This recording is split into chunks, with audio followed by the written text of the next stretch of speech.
ന്യൂസിലാൻഡിലെ വിവിധ സിറ്റികളിൽ അബോർഷൻ ക്ലിനിക്കുകളുടെ മുമ്പിൽ ചെറിയൊരു ജനക്കൂട്ടം. അവർ പ്രാർത്ഥനകൾ ഉരുവിടുന്നു. ഓരോ സിറ്റികളിൽ നിന്നും തിരഞ്ഞെടുക്കപ്പെട്ട പ്രോ ലൈഫ് പ്രവർത്തകരായിരുന്നു അത്. കഴിഞ്ഞ ടേമിൽ ഭരണം ലേബർ പാർട്ടിയുടെ കൈവശമായിരുന്നു.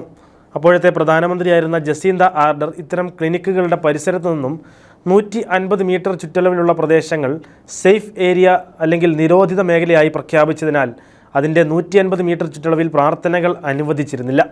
ഗർഭചിത്രം ചെയ്യുന്ന സ്ഥാപനത്തിൻ്റെ പരിസരത്തിന് ചുറ്റുമുള്ള 150 മീറ്റർ വരെ സുരക്ഷിത പ്രദേശങ്ങളായാണ് പരിഗണിച്ചിരുന്നത്.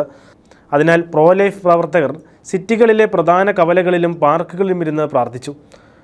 ഇന്ന് ഓക്ക്ലാൻഡ് സിറ്റിയിലുള്ള പോട്ടേഴ്സ് പാർക്കിൻ്റെ മുൻവശത്ത് വൈകിട്ട് 7:30 മുതൽ 8:30 വരെ പ്രാർത്ഥനയ്ക്ക് ഒന്നിച്ചു കൂടിയവരിൽ മലയാളികൾ ധാരാളം ഉൾപ്പെടുന്നു. കുരിശിൻ്റെ വഴിയും കരുണക്കൊന്തയുമാണ് അവർ ചൊല്ലിയത്.